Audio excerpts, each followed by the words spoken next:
Florida senator has filed a bill that would separate the FAMU-FSU College of Engineering. The college consists of less than 400 FAMU students and more than 2,000 FSU students. FSU would receive $13 million to begin the process of starting its own engineering school. For News 20 at 5, I'm Whitney Tolbert. Well, the state of Florida can officially say bye to the Florida Comprehensive Assessment Test and hello to a new statewide exam. A $220 million 6-year contract has been signed with the American Institutes for Research to develop and administer the new statewide exams. For News 20 at 5, I'm Whitney Tolbert. A House committee has approved a bill that would allow trained officials to carry firearms in schools as a way to improve safety. They will be required to go through 40 hours of school safety training and 8 hours of active shooter training each year. For News 20 at 5, I'm Whitney Tolbert. The highly anticipated Cascades Park is now open for the public to enjoy. The $35 million project includes both walking and running trails, a children's park, as well as an amphitheater that sits over 3,500 people. For News 20 at 5, I'm Whitney Tolbert. The Florida Board of Governors awarded $15 million in grants to 4 university projects. Florida Agricultural and Mechanical University and Florida State University will share a $3 million science grant. FSU computer science professor David Whaley says he hopes the grants will provide better resources. We need more resources.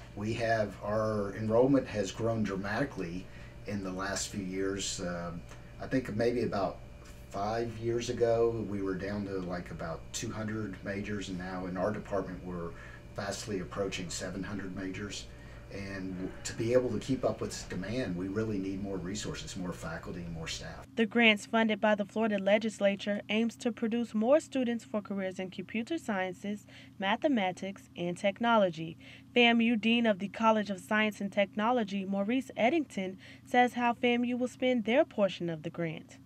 FAMU is going to get about $770,000, and we're going to use it to hire faculty and staff, increase recruitment and retention of computer science and IT majors, develop partnerships with local K-12 schools, and increase partnerships with industry partners.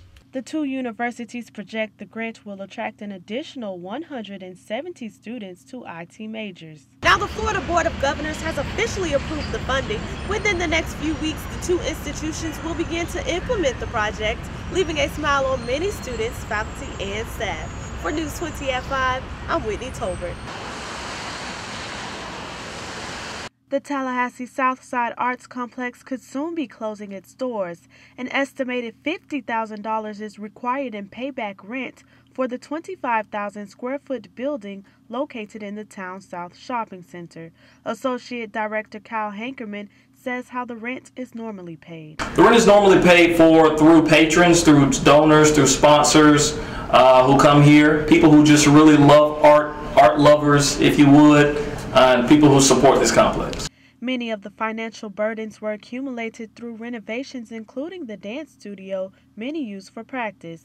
Cedric Jenwright, a member of the FAMU Strikers dance team, says the potential closing of the complex hits home. Well, me being a part of Arts Unlimited, a part of the Strikers or whatever, we have a studio here, and if it shut down, we would not have anywhere to rehearse or practice or whatever to get ready for our shows that we have.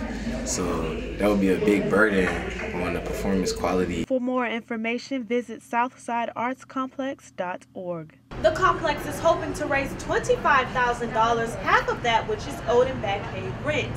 If not, citizens will show up to the complex to find the doors locked, and locked for good by the end of March.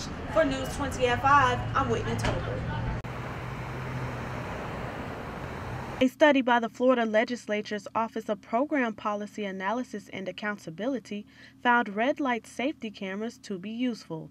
City of Tallahassee Traffic and Mobility Engineer Alan Seacrease says Tallahassee has seen both an increase and decrease in traffic violations. What we have seen here in the city of Tallahassee, we've seen a reduction in the right angle crashes.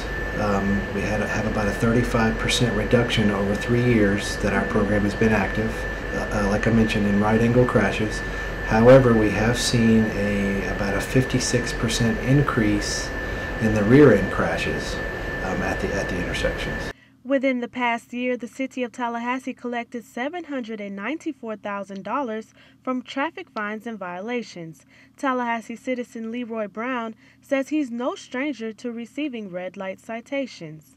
I received a traffic ticket through the lights right here on Ocala, as a matter of fact. Ocala in Tennessee one night. It was right because it took a picture of the car and the tag. Intersections being monitored have the highest numbers of traffic violations and collisions. Now, the City of Tallahassee has seen a declining number of traffic violations, showing the effectiveness of the red light safety program. As a result, drivers are definitely changing their driving behaviors on the road. For News 20 at 5, I'm Whitney Tolbert.